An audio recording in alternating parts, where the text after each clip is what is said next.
මට මතකයි මගේ අත්දැකීමක් ඔබට කිව්වොත් එහෙම. මගේ ජීවිතේ පළවෙනියෙන් මම ආරම්භ කරන රැකියාව උසස් අධ්‍යාපනයට පෙර මාසික පඩිය රුපියල් 500ට. හැබැයි මම උපරිමේ වැඩ කරා. අපිට ඩේ නයිට් වැඩ කරන්නත් තිබුණා. කරන දේවල් ටික හරියට කරා. රුපියල් 500ට නෙමෙයි.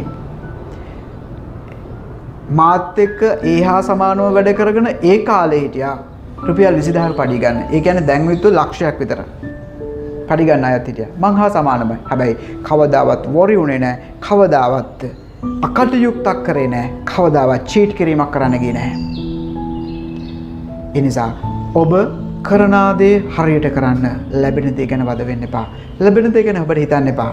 මොකද මේ කියන මොහොත තුල ඔබට නොලැබුණත් යම් මොහොතක එය ලැබීමට ඔබ 100% සක්මුතාවක් තියෙන පුච්චලයක් 100% ඔබට ඒ ලැබෙනු ඇති.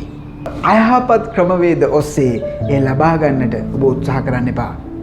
නිවැරදි ක්‍රමයේ ලැබෙන තෙක් ඔබ වැඩ කටයුතු ටික නිවැරදිව යහපත්ව අවංකව කරගෙන යන්න ලැබෙන දේ ඔබට ලැබෙවි. ලැබෙන දේ වළක්වන්න ඔබට ලැබෙන්න ගත්තාම ඒ ලැබෙන දේවල් ටික වළක්වන්න කිසිම කෙනෙකුට බෑ. ඒ නිසා ඔබ ඔබේ කාරණා ටික පැහැදිලිව කරගෙන යන්න. ලෝකෙ දිනපු පුජ්‍යලයන්, සාර්ථක වෙච්ච පුජ්‍යලයන් ජීවිත ගමනේ ජීවිත කතන්දරත් එක්ක අපි බලපුවාම ඔවුන් නිරන්තරයෙන්ම කියන්නේ ඔවුන් යම් දෙයක්ද කළේ ඒ දේ ඔවුන්ට ලැබුණ දෙයට වඩා වැඩි ප්‍රමාණයකින් කළ නිසා තමයි අද ඔවුන් සාර්ථකත්වයේ ඉන්නේ කියලා. ඒ නිසා හෙට රැකියාවට යන්න බලාගෙන අද රැකියාවල නිරත වෙලා ඉන්න ආදරණීය තරුණයින් මම ඉල්ලන්නේ ඔබ කරන දේවල් ටික අවංකව කරන්න. ලැබෙන දේ දැන් ඔබට පඩි දෙන්න ඉන්න ඒ කළමනාකාරවරයා account නැත්නම් ආයතන ප්‍රධානියා කොහොම ඔබට ගෙව්වත් යම් දවසක එය ලැබෙනු ඇති වර්ගවලින්. ඊළඟ කාරණය අපි සාර්ථකත්වයට යන මිනිස්සු ගැන කතා කරා. 100%ක්ම ඔබ සාර්ථක පුජ්‍යලෙක් කියලා අපි කතා කරා. සාර්ථක විය හැකි පුජ්‍යලෙක් කියලා කතා කරා. එහෙනම් මම අහන්නේ කොහොමද මිනිස්සෙක් සාර්ථකත්වයට යන්නේ? මොනවද එහෙනම් වෙනස්කම? ඔබයි මේ සාර්ථක ජීවිතයක් ගත කරන පුජ්‍යලය අතර වෙනස්කම මොනවාද? පළවෙනි කාරණය තමයි ඔබයි ජීවිතේ දිනන උත්සාහ කරන දිනපු පුජ්‍යලය අතර වෙනස තමයි එහෙනම් නීඩ් එකේ තියෙන වෙනස, අවශ්‍යතාවයේ තියෙන වෙනස. ඔබ සාර්ථක වෙන ඔබට තියෙන අවශ්‍යතාවය කොපමණද? ඒ අවශ්‍යතාවයේ තරමට තමයි ඔබට සාර්ථකත්වය ලැබිලා තියෙන්නේ. ඔබ මේ කියන මොහොත වෙන විට ඔබ ජීවිතේ යම් දේවල් අඳිනවා පළඳිනවා, ඔබ ගමන් බිමන් යනවා, ඔබ කෑම බීම ගන්නවා, ඔබ යාන වාහන බස් එකේ හෝ ට්‍රේන් එකේ හෝ ඔබේ වාහනයක හරි ඔබ යනවා එනවා. මේ සියලු දේවල් ටික ඔබට දැන් ලැබෙනවා. මෙන්න මේ ඔබට ලැබිලා තියෙන්නේ මේ අද කියන මොහොත වෙන විට ඔබ මෙතන සිට අතීතයට ඔබ මේ දැන් කියන මොහොතට මේ ලැබිලා තියෙන දේවල් ටික ඔබ මෙතන සිට අතීතයට ඔබේ සිතිවිලි වල තිබුණ ඔබ සිතපු ඔබ නැදනුවත්ව හරි ඔබ සිතපු දේවල් වල රිසල්ට් එක තමයි මේ කියන මොහොතේ ඔබ අත්විඳින්නේ. ඒ කියන්නේ ඔබ දැන් අඳිනවා නම් ඔබ ඔය ඇඳුමේ වටිනාකම, ඔබ කෑම ගන්නවා නම් ඔබ කෑම ගන්න ඒ කෑම වල තියෙන වටිනාකම සහ ගුණාත්මක භාවය, ඔබ ගමන් බිමන් යනවා නම්, ඔබ ලංකාවේ ඇවිද්දා නම් ට්‍රිප් එකක් ගියා නම් පිටරට ගියා නම් ඒ සියලු දේවල් ලැබුවේ ඔබ අතීතයේ සිතපු සිතිවිලි ප්‍රතිඵලයක්. එහෙනම් ඔබට හෙට දවසේ වෙනස් කරගන්න අවශ්‍යයි නම් මේ ටික ඔබ හෙට දවසේ අවශ්‍ය කරන්නේ ওই විදිහටම අඳින්න පළඳින්න නම්, ওই විදිහටම බස් එකේ යන්න නම්, ওই විදිහේ කැම බීම ගන්න නම් එහෙනම් මේ පාඩම වැදගත් වෙන්නේ නැහැ ඔබට. ඔබට නැගිටලා යන්න පුළුවන්. ඔබට අවශ්‍යයි නම් ඔතනින් ඉස්සරහට ස්ටෙප් එකක් තියන්න. ජීවිතේ ජයග්‍රහණී පුජ්‍යලයක් ලෙස සාර්ථක පුජ්‍යලයකට ජීවිතේ අත්විඳින්න අවශ්‍යයි නම් විතරක් අපිත් එක්ක රැඳී ඉන්න. එනම් මේ ජීවිතය දිනපු මිනිසුන්ගේ සිතිවිලි ටික අපි ගත යුතුයි. ඔබ අත්විඳින්නේ අතීතයේ ඔබේ සිතිවිලි වල රිසල්ට් එක. එහෙනම් ඔබට හෙට දවසේ අවශ්‍යයි නම් එතනින් ඉස්සරහට යන්න මේ දැන් කියන මොහොතේ ඔබ ගාව දෙන සිතිවිලි ටික වෙනස් කරගත යුතුයි. ඔබට තිබිය යුතුයි සාර්ථක වීමට නීඩ් එකක්. සාර්ථක වීමේ අවශ්‍යතාවයක් තිබිය යුතුයි. දැඩි දැවෙන පිච්චෙන සාර්ථකත්වයේ සඳහා අවශ්‍යතාවයක් ඔයාගේ හිත තුළ තියෙනවා නම් විතරයි ඔබට ජීවිතේ දිනන්න පුළුවන් වෙන්නේ.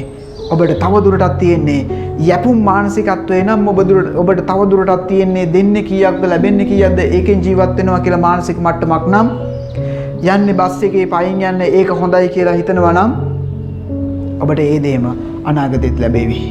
එතනින් ඉස්සරහට ගිහිල්ලා ඔබට අවශ්‍යයි නම් වෙනස් කරගන්න මටත් අවශ්‍යයි මගේම වාහනයක්, මටත් අවශ්‍යයි මගේම නිවසක්, මටත් අවශ්‍යයි සැප සම්පත් සහිත ජීවිතයක්, මටත් අවශ්‍යයි අපේ රටේ තැන්වල ඇවිදින්න වගේම විදේශ රටවල සංචාරය කරන්නට.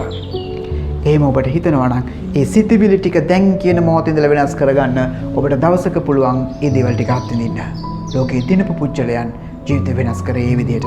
ඒ කියන්නේ මම ඔබට ඒ සිතිවිලි ටික සිත තුළ තියාගන්න කියන හේතුව ලෝකේම සාර්ථක පුච්චලයා හා ඔබ අතර කිසිදු භෞතික වෙනසක් නැහැ. ලෝකේ දිනපු පුච්චලයෝ ලෝකේ දිනුවේ අම්මා අප්පච්චිගේ මුදල් වලින් නෙමෙයි. ලෝකේ ඉපදෙනකොට සාර්ථකව හිටපු ධනවත් හිටපු පුච්චලයෝ නෙමෙයි අද ලෝකේ සාර්ථක වෙලා තියෙන්නේ.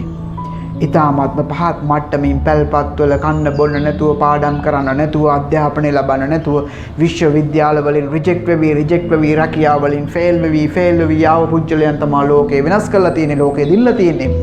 ඒ නිසා ඔබටත් අවශ්‍යයි නම් පළවෙනි කාරණය ඔබේ සිත තුළ ඩ්‍රීම් එකක් ඇති කරගන්න. මම දවසක මේ මට්ටමට එනවා කියන බව. ඩ්‍රීම් එක හැමදාම ඔබ දකින්න සිහිනෙන්, සිතිවිලි වලින් දකින්න, එය අත්විඳින්න, එය සතුටින්ම අත්විඳින්න. එවිට ඔබට පුළුවන් ජීවිතයේ දවසක ඒ සිතිවිලි ටික සබහැවක් කරගන්න. කතාවක් තියෙනවා thoughts become things කියලා. සිතිවිලි තමයි පහණ්ඩ බවට පත් වෙන්නේ කියලා කතාවක් තියෙනවා. ඔබ අහලා ඇති. සිතිවිලි ටික ඔබ පළවෙනි වෙනම වෙනස් කරගමු. එවිට පුළුවන් අපට ලැබෙන දේවල් ටික වෙනස් කරගන්න.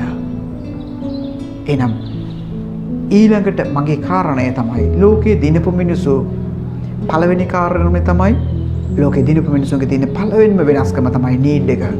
ඔවුන් ගාව ලෝකයේ දිනන්න සාර්ථක වෙන්න තිබිච්ච අවශ්‍යතාවයේ ප්‍රමාණය කොයිතරම්ද ඒ තරමට අද ඔවුන් සාර්ථක වෙලා තියෙනවා. ඒ නිසා ඔබ ගාවත් සාර්ථක වීම සඳහා අවශ්‍ය කරන සිතිවිලි, සාර්ථක වීම සඳහා නීඩ් එක, අවශ්‍යතාවය දැඩිව තියාගන්න. අපි පෙර කතා කරා වගේ ඔබ උදෑසන රාත්‍රියේ ස්තුති කරන වෙලාව තුල ඔබ ඩ්‍රීමින් කරන්න, ඔබට කරන්න, ඔබට කියන්න ඔව් මම සාර්ථක පුජ්‍යලෙක් කියන බව ඔබට කියන්න.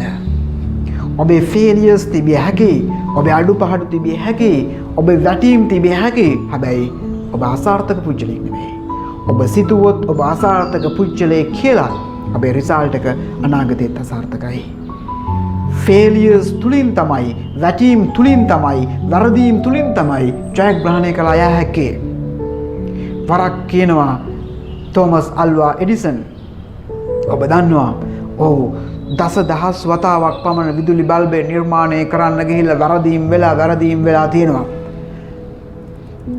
ඔව් අවස්ථාවන් ගණනාවකදී ඔහුගේ යාළුවන්ට, ඔහුගේ ගුරුවරුන්ට, සමාජයේ අයට එන්න කියනවා, ප්‍රභූන්ට එන්න කියන ඔන්න මම අද විදුලි බල්බය ආලෝකමත් කරනවා එන්න බලන්න කියලා ඔහු ප්‍රකාශ කරනවා. ඒ දවසෙත් ඔහු සතුටින් යුක්තව ස්විචය ඔන් කරනවා. හැබැයි බල්බය පත් වෙන්නේ නැහැ.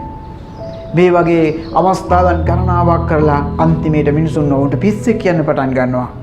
ඒ විතරක් නෙමෙයි, ආදරණීය බිරිඳත් ඔහුව දාලා යනවා මේ පිස්සත් එක්ක මට ඉන්න බෑ කියලා. හැබැයි අන්තිම මොහොතේ ඔහුගේ ක්‍රියාවේ ඵල දරලා තෝමස් අල්වා එඩිසන්ගෙන් අහනවා මාධ්‍යවේදියෙක් ඔබ අසාර්ථක පුජ්‍යලෙක් නේද කියලා. එවිට ඔහු කියනවා නෑ මම අසාර්ථක පුජ්‍යලෙක් නෙවෙයි. ලෝකයේ විදුලි බල්බය නිර්මාණය කරනවා නම් නිර්මාණය කරන එකම පුජ්‍යලයා තමයි මම. ඒකට හේතුව තමයි බල්බයක් නිර්මාණය කරන්න බැරි, බල්බය පත්තු වෙන්නේ නැති ක්‍රම 9999ක්ම, එහෙමත් නැත්නම් 999ක්ම දන්න එකම පුජ්‍යලයා තමයි මම. එහෙනම් මේ බල්බය හදනවා නම් හදන්නේ මමම විතරයි කියලා ප්‍රකාශ කරනවා. ඒ නිසා අපේ තාරුණ්‍ය, අපේ වැඩිහිටි පිරිස ඔබ විවිධ වූ කටයුතු ආරම්භ කරනවා. හැබැයි යම් තැනක කඩා වැටිච්ච ගමන් ඒ එතනින් නතර කරලා දානවා. යම් අසාර්ථකත්වයක් දැකපු ගමන් ඒ එතනින් අතහැරලා දානවා. මට අවශ්‍ය කියන්න ඔබ යම් තැනකින් පටන් ගත්තාද එය නොකඩවා ජයග්‍රහණය දක්වාම කරගෙන යන්න. ජීවිතයේ දිනන තැන දක්වාම කරගෙන යන්න. වැටීම් සිදිය හැකි. නැකීම් සිදුවියත් හැකි. ඒ අවස්ථාවන් දෙකේදීම අපි වැටිය නොවිය යුතුයි. අපි වැටින් නැතුව හිටිය යුතුයි. අපි නොවැටිය යුතුයි. අසාර්ථක වීම යනු ඔබට පාඩමක් මිසක් අසාර්ථකත්වයක් නෙමෙයි. ඔබේ අසාර්ථකයක් නෙමෙයි. ඒකට හේතුව ඔබ ඉපදිලා තියෙන්නම ජීවිතය දිනන්න. ඔබ ඉපදිලා තියෙන්නම සාර්ථකත්වයේ සඳහා. එහෙනම් සාර්ථකත්වයේ සඳහා ඉපදිච්ච ඔබ එක වතාවක් දෙවතාවක් අසාර්ථක වීම නිසා ඔබ කඩා වැටෙනවා නම් ඔබ නතර කරනවා නම් ඔබේ යම් දෙයක් එහෙනම් ඔබ එතන සුදුසෙක් නෙමෙයි. ඒ නිසා යම් කඩා වැටීමකදී තිබුණොත් ඔබ එය කඩාගෙන නැවත ඉදිරියට යන්න ජයග්‍රහණය සඳහාම මිනිස්යන්ගේ ජීවිතයේදී බාධක එනවා. ජීවිත සටනේ යනකොට සාර්ථකත්වයේ සඳහා අපි ගමන් කරනකොට අපිට බාධක විවිධ ආකාරයෙන් පැමිණිය හැකියි. සාර්ථකත්වයට යන මිනිසෙක් නම් මේ බාධක හමුවේ නොසැලී ඔහුගේ ගමන යනවා. හැබැයි බොහොමයක් දෙනා සිද්ධ කරන්නේ ගැටලුවක් පැමිණි සැනකින් බාධාවක් ආපු සැනකින් එතෙන්ට වෙලා බලාගෙන සිටින එක. එහෙම නැත්නම් එයින් හැරිලා නැවත යන එක. ඒක නෙවෙයි සාර්ථකත්වයේ ගමනක් යන මෙතන වාඩි වී සිටින ඔබ කල යුත්තේ. ඔබ කල යුත්තේ ඔබට බාධකයක් පැමිණියේද ඒ බාධකයෙන් ඔබට ඔබේ ඉලක්කය කරා යන එකයි. ඔබේ ඉලක්කය කොතනද තියෙන්නේ? එතෙන්ට යන වෙහෙසවීමයි, එතෙන්ට යන සිතීමයි, එතෙන්ට යන කැපකිරීමයි, එතෙන්ට යන්න අවශ්‍ය කරන මාර්ග නිර්ගාණය කර ගැනීමයි ඔබ කල යුත්තේ. ඔබ සාර්ථකත්වයට ගමනක් යනවා නම් ඒ සාර්ථකත්වයේ ගමන යන්න අවශ්‍ය කරන ශක්තිය ඔබ සතුව තිබෙනවා. ඒකට අවශ්‍ය කරන ආශිර්වාදය මේ විශ්වයෙන් ලැබෙනවා. ඒ බාධාව ගාවට වෙලා බලාගෙන ඉන්නේ නැතුව ඒ බාධකයට උඩින් හෝ යටින් හෝ වමෙන් හෝ දකුණෙන් හෝ ඔබේ ඉලක්කය කරා ගමන් කළ යුතුයි. එවැනි ගමන් කිරීමක් කළ මිනිසුයි ලෝකේ වෙනස් කරලා තියෙන්නේ. ලෝකේ සාර්ථක වෙලා තියෙන්නේ. ලෝකේ ධනවත් වෙලා තියෙන්නේ. ඒ කියන්නේ ඔබ මෙතන වාඩිලා ඉන්න ඔබ සාර්ථකත්වයට ඉලක්කයක් හදාගත්තා නම් ඒ ඝන ගමන තුල ඔබට බාධක එන්නේද? ඒ බාධකයට කුමන හෝ අවස්ථාවකින් ඔබ ඔබේ ඉලක්කය කරා යා යුතුයි. වරක් සෙන් කතාවක තියෙනවා මෙහෙම. සෙන් පූජකතුමෙක් කන්ද තරණය කරලා පල්ලෙහාට එන විට කන්දේ තරණය කරන තව තරුණයෙක් අහනවා සෙන් පූජකතුමාගෙන් කඳු මුදුනට තවත් දුරයිද කියලා, කොච්චරක් යන්න තියෙනවද කියලා. එවිට මේ සෙන් පූජකතුමා මේ තරුණයාට කියනවා ඔබ තබනා පියවර ඉදිරියටම තබන්න. ඔබ එවිට කඳු මුදුනට ළඟා වේවි කියලා. එනිසා ආදරණීය තරුණිය ඔබ තබනා පියවර ඉදිරිය ගමනාන්තේ වේවි. බාධක පැමිණිය හැකි, අභියෝග පැමිණිය හැකි. ඒ අභියෝග ඒ බාධක හමුවේ ඔබ නොසැලී ඒ බාධකයට උඩින් හෝ යටින් හෝ වමෙන් හෝ දකුණෙන් ඔබ ඔබේ ඉලක්කය කරා යා යුතුයි. එයයි සාර්ථක මිනිසෙගේ ලක්ෂණය. එයයි ජීවිතයේ දිනදින මිනිසෙගේ ලක්ෂණය. මෙතන ඉන්න ඔබ හැමදෙනාම සාර්ථකත්වයට 100%ක්ම සුදුසුෙක්. සාර්ථක ජීවිතයක් ගත කරන්න, සැප සම්පත් සහිත ජීවිතයක් ගත කරන්න 100%ක්ම සුදුසුෙක්. ඒ නිසා ඔබ සාර්ථකත්වයේ කියන එක අතහරින්න එපා. එක් අවස්ථාවක දෙකදී අතහරින්න එපා. සාර්ථකත්වයේ ලැබෙන තෙක්ම ඔබේ ජීවිතය, ඔබේ ෆයිට් එක ඒ වෙනුවෙන්ම තියාගන්න.